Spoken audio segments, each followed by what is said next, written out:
गुरुर्देवो महेश्वरः गुरु साक्षात् परब्रह्म तस्मै श्री गुरुवे नमः।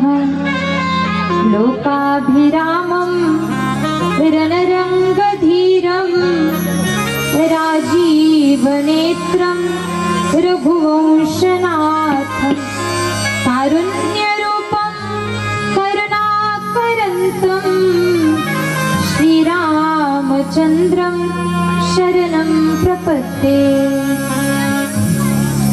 गजाननं भूतगणादिसेवितं कपीत्थजम्बूफलचारुभक्षणम् उमासुतं शोकविनाशकारकं नमामि विघ्नेश्वरपादपङ्कजम्।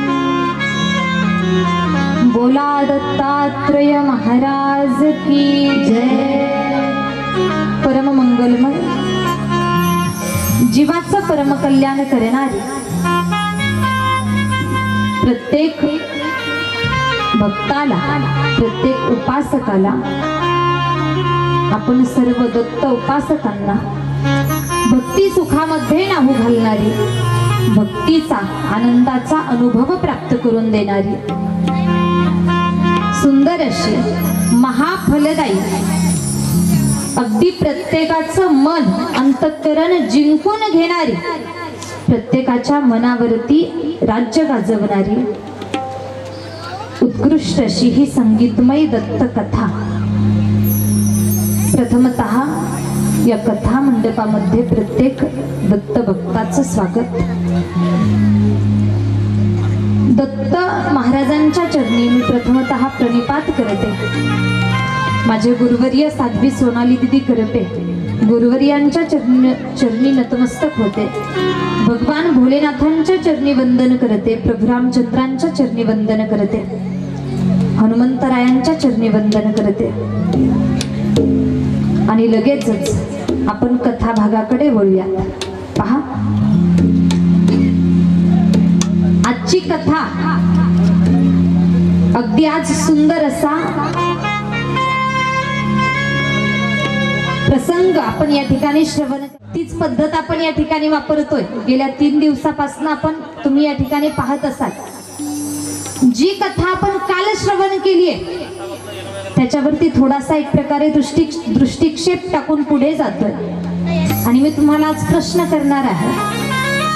बोला, काल आपण कोणकोणत्या कथा पाहिल्या? नवे काल आपण काय पाहिलं? कोणता मुद्दा श्रवण केला? अगदी थोडंसं का होईना मला तुमच्या तोंडून ऐकण्याची इच्छा आहे। आशा आहे की तुमच्या लक्षात असेल। बोला, काय श्रवण केलंय कालच्या कथेमध्ये आपण? कुणाचा संवाद? पुरुष वर्ग, दत्तात्रय आणि दलादन राजा। दत्तात्रय प्रभू, दत्त प्रभू आणि दलादन राजा यांच्या दोघांमधला संवाद आपण श्रवण करत आहात, बरोबर ना? पुरुष वर्ग मागचे लक्षात येत आहे ना? संवाद श्रवण करत आहोत आपण। आणि या संवादामध्ये दत्तात्रय प्रभू राजा दलादनाला उपदेश करतात। तो उपदेश सुद्धा आपण काल श्रवण केलाय। काय उपदेश? की परम ज्ञानाची प्राप्ती करून घ्यायची असेल तर अभिमान टाकून द्यावा लागेल। अहंकार टाकावा लागेल, नम्रता आचरणात आणावी लागेल, नम्रता बाळगावी लागेल, तरच ज्ञानाची प्राप्ती होऊ शकते। आठवतंय प्रत्येकाला? आणि या अभिमानावरती, अहंकारावरती कितीतरी प्रमाण मी तुम्हाला देऊन गेली, उदाहरणासहित सांगून गेली। मला वाटतं 1-2 उदाहरणं आपण पाहिलेत। दुर्वासा ऋषींचं उदाहरण सांगितलं, त्यानंतर रामायणातलं विभीषणांचं उदाहरण सुद्धा या ठिकाणी सांगून गेली। अहंकार, अभिमान टाकावा लागेल। दत्तप्रभूंनी राजा दलादनाला उपदेश केला की अभिमानाचा त्याग कर, अहंकाराचा त्याग केला तरच परमज्ञानाची प्राप्ती तुला होईल। विनंती केली आहे आणि पहा पुढे काही ओव्या सांगितल्या गेल्या, ज्या ओव्यातून अत्रि ऋषी आणि अनुसया मातेचा अधिकार आपल्याला या ठिकाणी पाहायला मिळतो। त्यांचं श्रेष्ठत्व श्रवण करायला मिळणार आहे।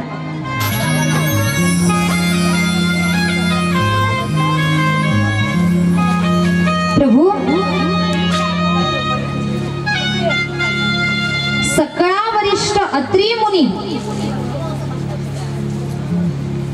तयाची पतिव्रता कामिनी, दुसरी नाही त्रिभुवनी, ती अत्रि ऋषीची कांता। आणि पहा राजा दलादनानं म्हणावं,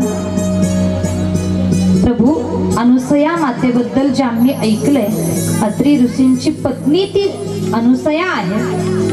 आचार्य देवो भव, अतिथी देवो भव, आई वडिलांची सेवा करणं, आचार्यांची सेवा करणं, अतिथींची सेवा करणं, आलेले अतिथी देव मानून त्यांचा आदर सत्कार करणं, हे सगळे नियम अनुसया माता पालन करते या नियमांचं, आणि एक प्रकारे सत्व सांभाळतीये, पतीच्या आज्ञेचं पालन करते, महान मोठी पतिव्रता ही आहे, आनंदी आहे। आणि गृहस्थाश्रमामध्ये त्या ठिकाणी वावरत असताना, राहत असताना ती प्रत्येक नियमाचं पालन करते। सुंदर अशी ओवी आली, गृहस्थाश्रमी अनुदिनी नित्य आनंद स्मरण मनी, निर्गुण स्वरूपा लागुनी अखंड ध्यान लागले, धन्य ती अनुसया जननी, महासती ते ऋषी पत्नी, परी होऊन दे सत्वाहानी, ती अनुसया माता पै। धन्य ती अनुसया जननी, पहा बरं का, ती अनुसया जननी, ती अनुसया माता धन्य आहे, ती महासती आहे, ती महान पतिव्रता आहे, एक ऋषी पत्नी आहे। आणि पुढे काय, तर ती होऊन ती सत्वाहानी, सत्वाची हानी होऊन देत नाहीये, नियमभंग होऊ देत नाहीये, प्रत्येक नियमाचं काटेकोरपणे पालन ती करतीये। घरी आलेला अतिथी नाराज होऊन, निराश होऊन, पहा तव अनुसया मातेसी बोलत असे स्वयंग ऋषी, सांगतो थोर विचार तुम्हासी, तोची आता ऐकावा। स्वयंग ऋषी अनुसया मातेला बोलायला लागले, सांगायला लागले, तिघी पतिव्रता सुंदर, म्हणती आहो थोर, त्यांचे बांधावे तोडर आपुलिया चरणाशी।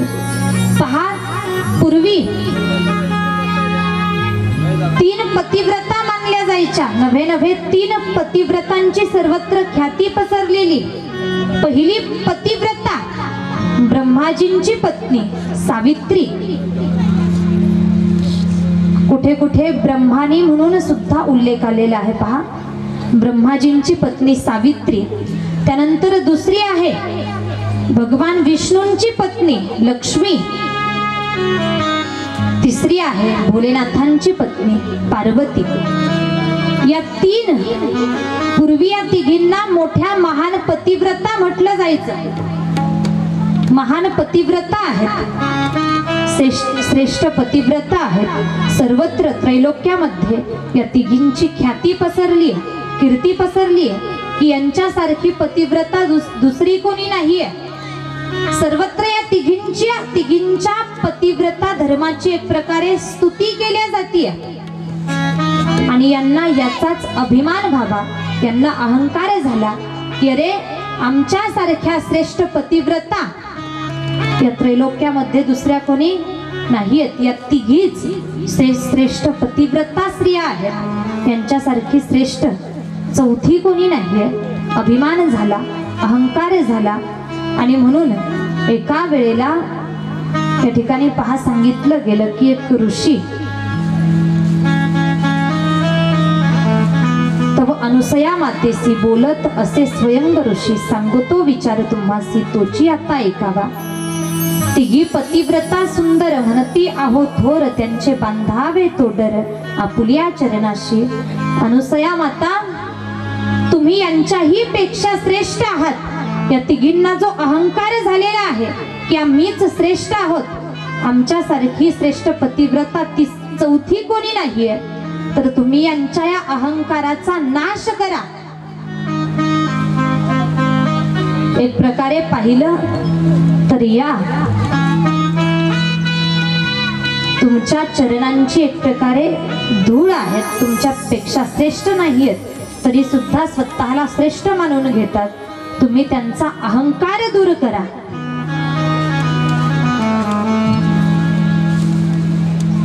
कथा सांगतायत दत्त प्रभू दलादन राजाला, दलादन राजा श्रवण करतोय। दत्त प्रभूंनी सांगावं की आता अनुसया माता कशा प्रकारे अनुसया मातेच्या माध्यमातून या तीन पतिव्रतांचा अभिमान अहंकार दूर होणार आहे। पहा अनुसया माता, या अनुसया मातेनं तिचं श्रेष्ठत्व पाहिलं, ओळखलं। नारद मुनी नमस्कार करतात, अनुसया मातेला नमस्कार केला आणि आशीर्वाद द्यावा अशी विनंती केली आहे। नारद मुनी नमस्कार करतात। पहा नारद मुनी करी नमस्कार विनवितसे वारंवार म्हणे आशीर्वाद द्यावा सत्वर आम्हा लागी जननीय। माते तुम्ही श्रेष्ठ आहात, मी नमस्कार करतोय, मला आशीर्वाद द्या। आशीर्वाद मागितला नारदांनी अनुसया मातेकडं। आणि आता तुम्ही आम्ही जर पाहिलं तर नारदजी काही सामान्य नाहीत बरं का माता वर्ग। नारद मुनी सामान्य नाहीयेत। नारदजी ज्यांच्या मुखामध्ये नेहमी भगवंताच्या नामाचं चिंतन केलं जातं, नेहमी ज्यांच्या मुखात देवाचं नाव असतं, नेहमी जे नारायण नामाचा उच्चार करतात। काय उच्चार करतात? एकदा सर्वांनी हात वरती घ्यायचे, पुरुष वर्ग माता वर्ग। नारायण नारायण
माता वर्ग टाळी वाजवायला पैसे लागतात का? मोकळ्या मनानं वाजवा.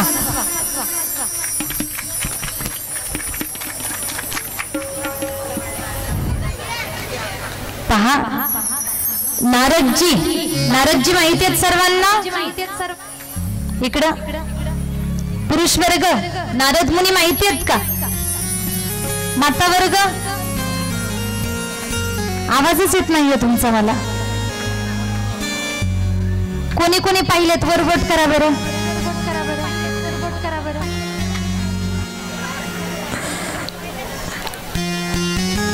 इकडं यांच्यातल्या बऱ्याच जणांनी नारदांना पाहिलं. तुमच्यातल्या कोणी कोणी पाहिलं वरती हात करा.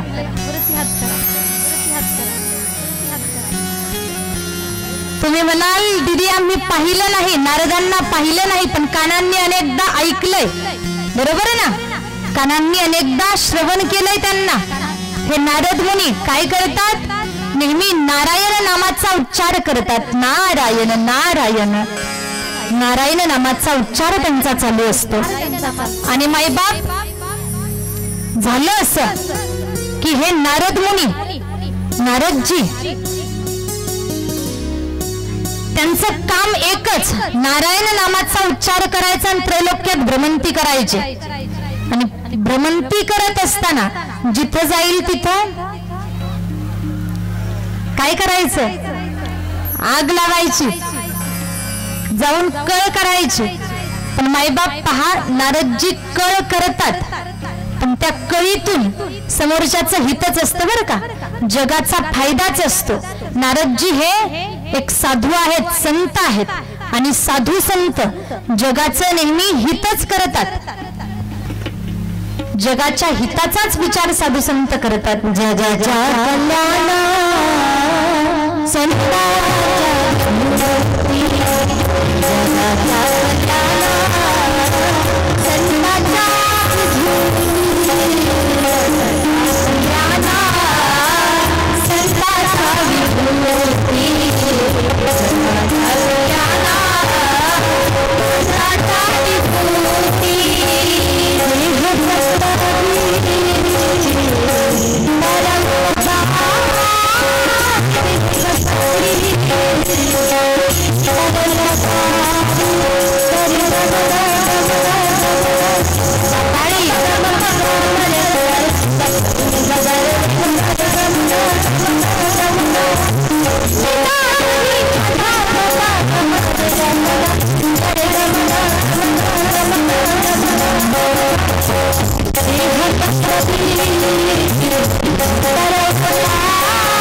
केलेल्या कळीतून समोरच्याचं 100% वाटतं.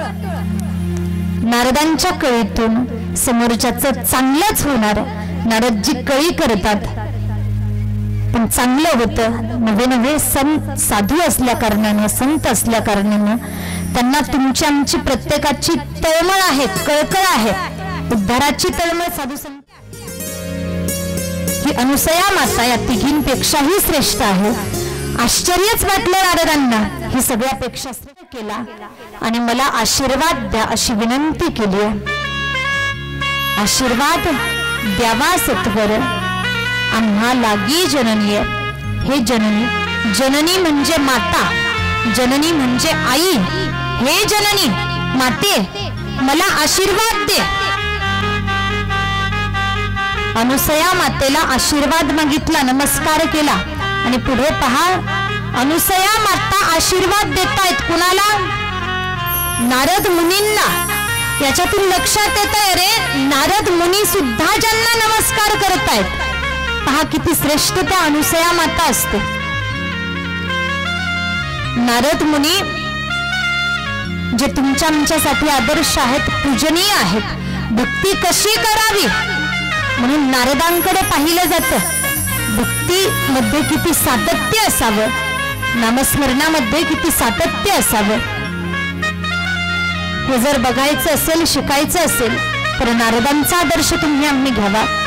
नारदजी एवढे महान आहेत, श्रेष्ठ आहेत, पण श्रेष्ठ महान असणारे नारदजी सुद्धा अनुसया मातेला नमस्कार करतात, अनुसया मातेचं दर्शन घेतात आणि नारदांना आशीर्वाद देण्याचं सामर्थ्य, तेवढं श्रेष्ठत्व अनुसया मातेकडे आहे.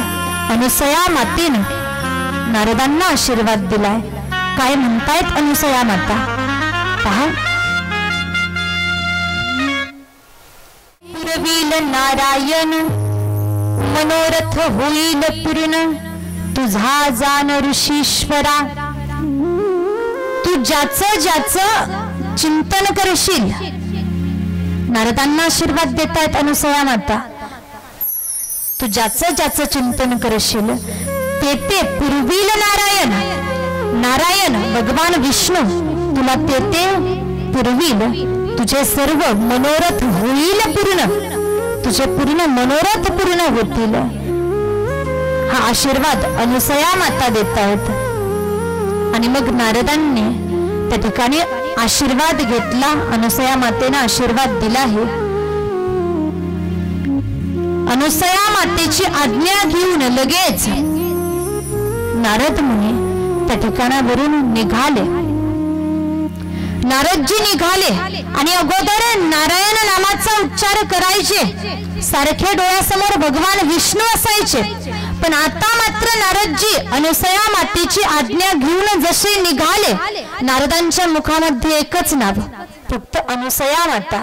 अनुसयेचंच चिंतन करू लागले, तिचं श्रेष्ठत्वच गाऊ लागले, सगळ्यांना तिचं श्रेष्ठत्वच सांगू लागले नारदजी. की मृत्यू लोकामध्ये तुका भवता तीव्रता, तुका भवता तीव्रता,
गए हो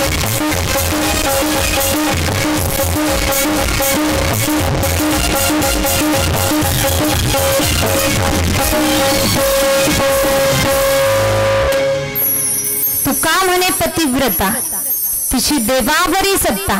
पहा, पतिव्रतेची देवावरही सत्ता असते. पतिव्रता सामर्थ्यशाली असते, श्रेष्ठ असते, महान असते. आत्ताच्या पतिव्रता वेगळ्या. आत्ताच्या पतिव्रता सांगायचं म्हटलं तर आत्ताच्या स्त्रिया, तुमच्यातलं कोणाचं सांगत नाही बरं का, आमच्या तिकडचं सांगते.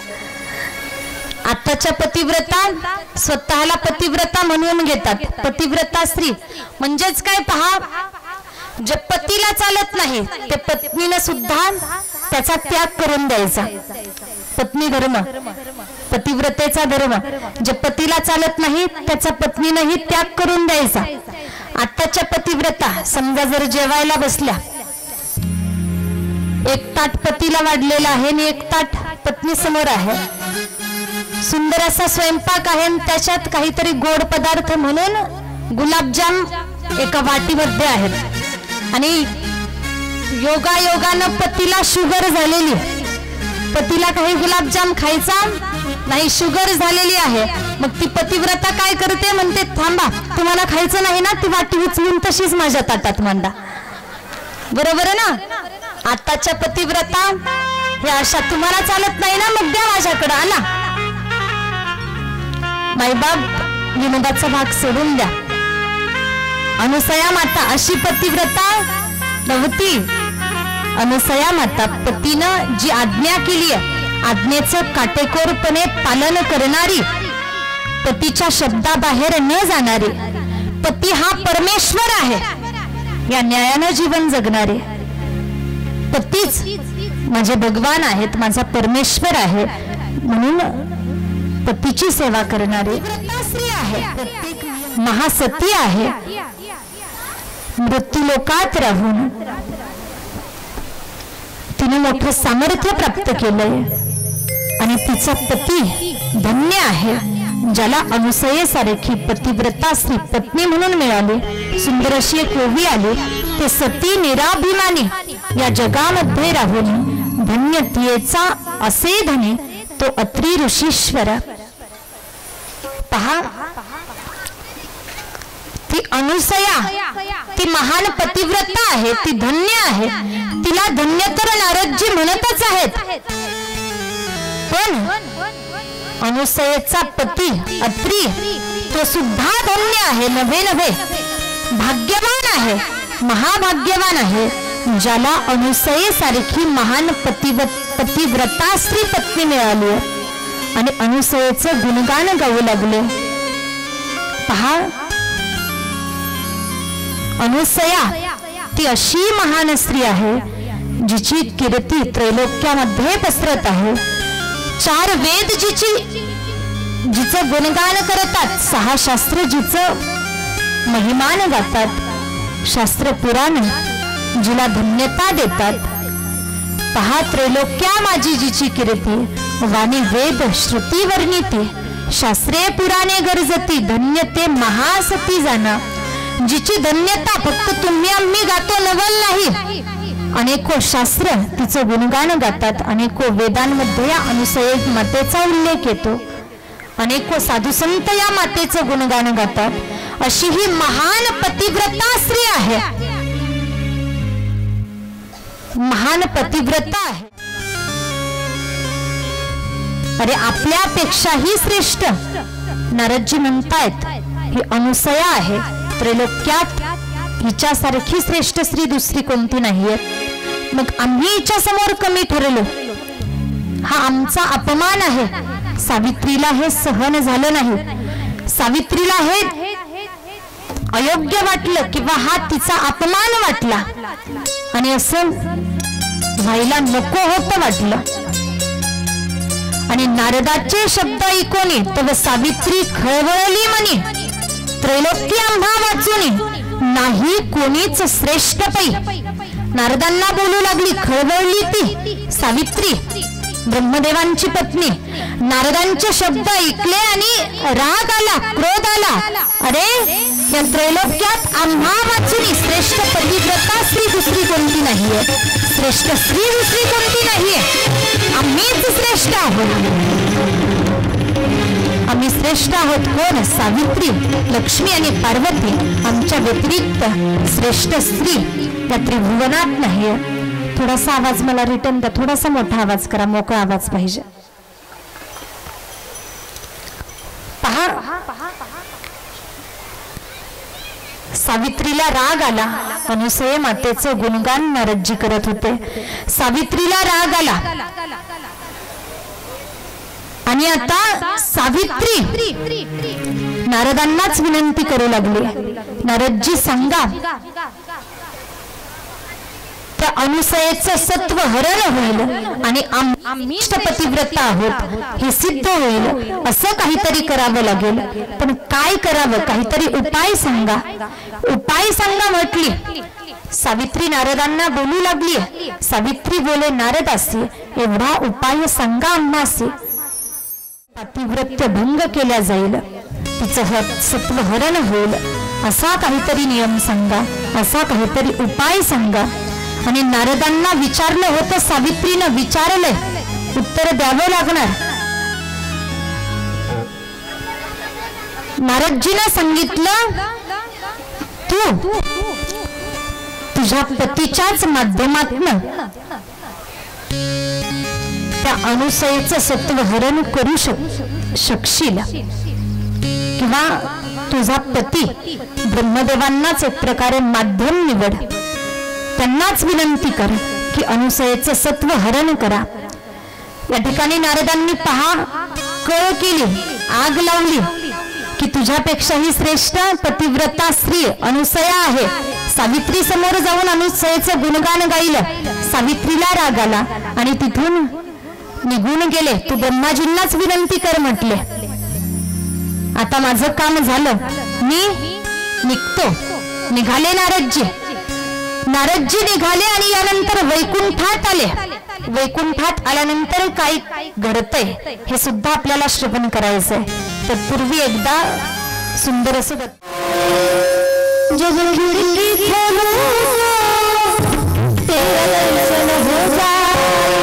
मेरे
घर के आगे भक्ति जय हो जय हो।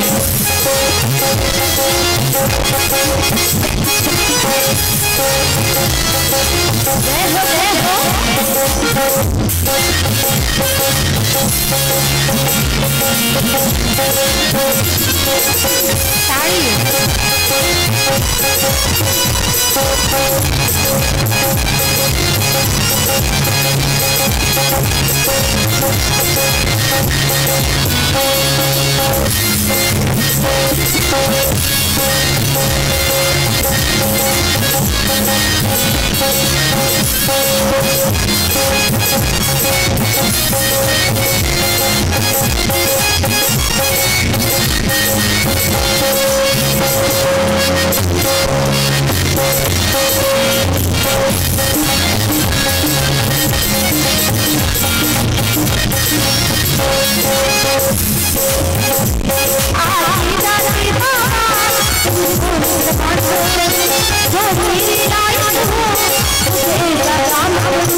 भजन करू लागले।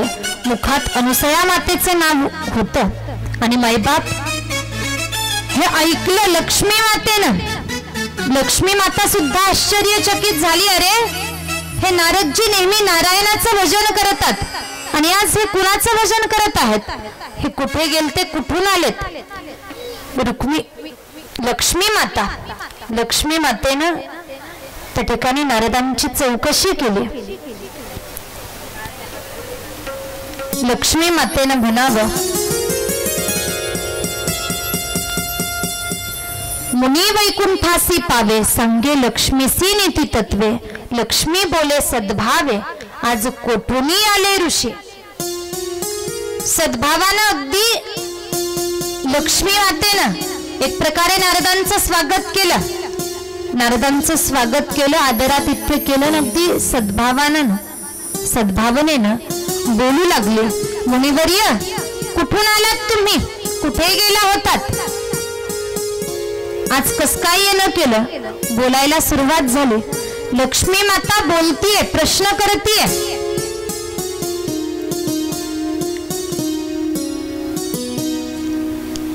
आणि आता नारदजी बोलू लागले, माते मी मी मृत्यू लोकामध्ये गेलो, मृत्यू लोकी केले गमन, सांगतो मी वर्तमान सर्वही तुम्हा लागे.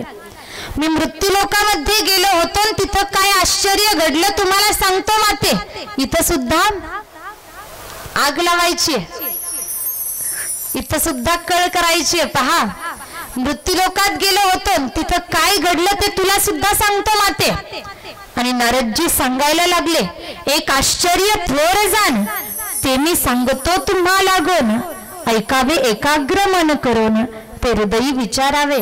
माते मी तुला सगळं काही सांगतो, सगळंच सांगतो, फक्त तू एकाग्र मन करून ऐक, शांततेने एकाग्रतेने ऐक माते. तुला मी सांगतो तिथं काय आश्चर्य घडलं. आणि काय आश्चर्य घडलं ते सांगतायत नारदजी. नारदजी म्हणतायत, मृत्यू लोका माझी एक महासती, मृत्यू लोकामध्ये एक महासती आहे, ती महान पतिव्रता आहे, सामान्य नाहीये, तिचा अधिकार मोठा आहे, ती श्रेष्ठ आहे. नव्हे नव्हे शेवटी सांगतायत नारदजी, अवघ्या त्रैलोक्यामध्ये तिच्यासारखी महान, तिच्यासारखी श्रेष्ठ पतिव्रता स्त्री दुसरी कोणी नाहीये. जसं ऐकलं लक्ष्मी मातेनं, अरे त्रैलोक्यात तिच्यासारखी महान पतिव्रता स्त्री नाही, म्हणजे आमच्यापेक्षाही श्रेष्ठ. आम्ही 3 पतिव्रता, सावित्री, लक्ष्मी, पार्वती, आमच्यापेक्षाही श्रेष्ठ. आणि लक्ष्मी मातेच्या मनामध्ये सुद्धा त्या महान पतिव्रतेविषयी एक प्रकारे मत्सर निर्माण झाला. अरे आमच्यापेक्षा श्रेष्ठ. नारदजी सांगतायत, ती महासती अनुसया माता सर्वश्रेष्ठ आहे, महान आहे, तिच्या पुढे कुणीही टिकू शकत नाही. नव्हे नव्हे सर्वापेक्षा जास्त सामर्थ्य तिचं आहे, कारण ती पतिव्रता स्त्री आहे. लक्ष्मी मातेनं ऐकलं आणि लक्ष्मी माता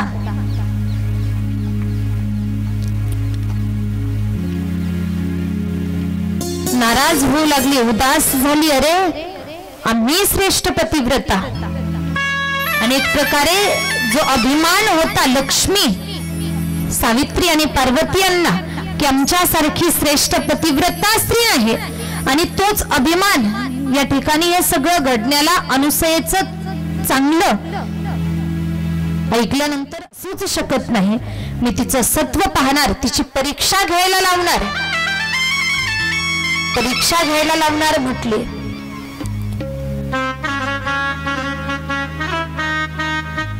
आणि आता यानंतर लक्ष्मी माता कशा प्रकारे विष्णूंना सांगणार आहे ते पुढे वर्णित करायचंच आहे, वर्णायचंच आहे. अनुसया मातेचं गुणगान गातात. या ठिकाणी येऊन सुद्धा सर्वांना सांगू लागले, अनुसया श्रेष्ठ आहे, तिचा पतिव्रता धर्म श्रेष्ठ आहे, तिच्यासारखी श्रेष्ठ स्त्री दुसरी कोणी नाहीये, पतिव्रता स्त्री दुसरी कोणी नाहीये.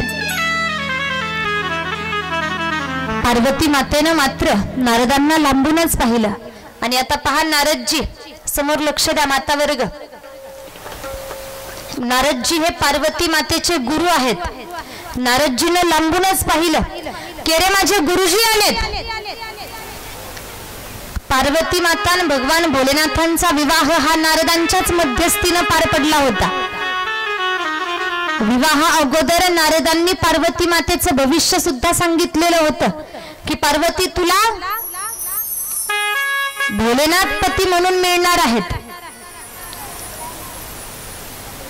पार्वती मातेचं भविष्यही नारदांनी अगोदर सांगितलेलं होतं. आणि पार्वती मातेनं नारदांच्या उपदेशावरनं भोलेनाथांच्या प्राप्तीसाठी मोठी तपश्चर्या केली होती. नारदांच्याच मध्यस्थीनं भोलेनाथ आणि पार्वती मातेचा विवाह सोहळा पूर्ण झालेला होता. आणि नारदजींना येताना पाहिलं. पार्वती माता प्रसन्न झाल्या, अरे माझे गुरुजी येत आहेत. आनंदित झाली पार्वती माता, प्रसन्न झाली. नारदांना येताना पाहिलं. नारदजी आले. नारदांचं आदरातिथ्य झालं. बसण्यासाठी आसन टाकलं. नारदांचं पूजन केलं गेलं. हवं नको काय ते विचारलं गेलं. आणि आता पार्वती मातेनं नारदांना बोलायला सुरुवात केली आहे. पार्वती माता म्हणतायत, पार्वती मातेनं म्हणावं, पार्वती म्हणे नारदासी, आज आले बहुता दिवसी, या कैलास शिखराशी कृपा केलीस आपण. कृपा करून फार दिवसानंतर या ठिकाणी आलात. खूप दिवसानंतर तुम्ही कैलास पर्वतावरती आलात. नारदजी, एक प्रकारे तुमचं स्वागत आहे.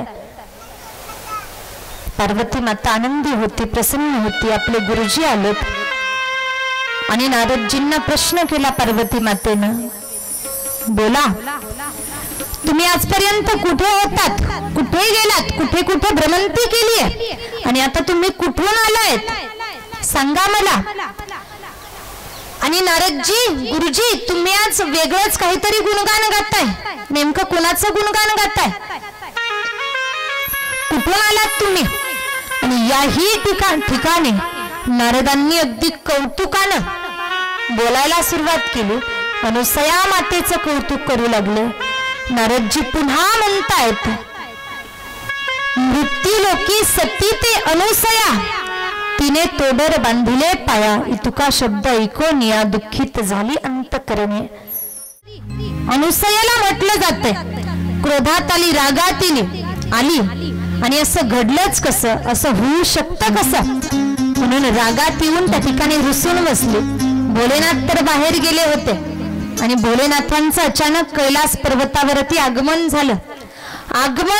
कैलास पर्वतावरती. आणि पहा, पार्वती मातेचा अगदी रोजचा नियम, आपले स्वामी आपले पती जर बाहेरून थकून आले, काबाड कष्ट करून थकून आले, भ्रमंती करून आले, तर पहा, घरातल्या प्रत्येक स्त्रीनं पती जर बाहेरून थकून आलेत, कामधंदा करून आलेत, तर पती आल्यानंतर 4 शब्द चांगले बोलले पाहिजेत.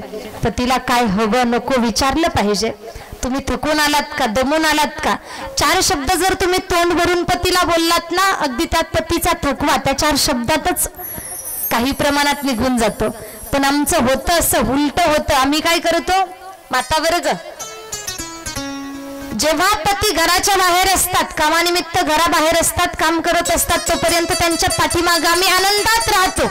अख्खा दिवस आमचा प्रसन्नतेने आनंदात जातो. पण एकदा का पती घरी आले, घरी आल्याबरोबर काहीतरी कटकट चालू होते. हे असं व्हायला हवं होतं, ते तसं झालं नाही. इथे हे हवं होतं, हे आणायला पाहिजे होतं, ते आणलं नाही. कटकट चालू होते, बरोबर की नाही? म्हणजे असं दाखवलं जातं की आम्ही फार दुःखी आहोत, आम्ही फार कष्टी आहोत, आम्ही फार त्रासात आहोत. मायबाप सांगेन मी तुम्हाला या ठिकाणी, ज्या वेळेला आपले पती दमून काबाड कष्ट करून बाहेरून येतात, थकून येतात, ते बिचारे दिवसभर कुटुंबासाठी, परिवारासाठी राबत असतात, कष्ट करत असतात. घरी आल्यानंतर त्यांना अगदी तांब्याभर पाणी घेऊन समोर जा, तुम्ही दमलात का, थकलात का, विचारा, आज काय काय केलं, खूप त्रास झाला का. 4 शब्द जर तोंड भरून बोललात ना तुम्ही, त्यांचा थकवा आपोआप नाहीसा होईल. त्या केलेल्या कष्टाचंही त्यांना काही वाटणार नाही. हा एवढा प्रयोग मात्र करून पहा, घरातलं वातावरण आनंदित राहील. पार्वती मातेचा नियम, भगवान भोलेनाथ जर बाहेरून आले, भ्रमंती करून आले, तर पार्वती माता लगेच चौकशी करणार, स्वामी कुठे गेला होतात, काय काय पाहून आलात, चांगले बोलणार, अगदी मनमोकळ्यापणानं तोंड भरून बोलणार, भोलेनाथांची स्तुती करणार. आणि आज मात्र काहीतरी आगळं वेगळं विचित्रच घडतंय. पार्वती माता रुसून बसली होती, भोलेनाथ कैलास पर्वतावरती आले. पहा, पार्वती माता एकांतात जाऊन बसली, त्या ठिकाणी कुठेतरी कोपऱ्यात म्हणा, कुटियाच्या कोपऱ्यात जाऊन बसली, एकांत बसली जाऊन, रुसली असती भवानी सदाशिवावरती. तेव्हा अनुसया मातेचं गुणगान ऐकलं, ती माझ्यापेक्षाही श्रेष्ठ पतिव्रता स्त्री आहे.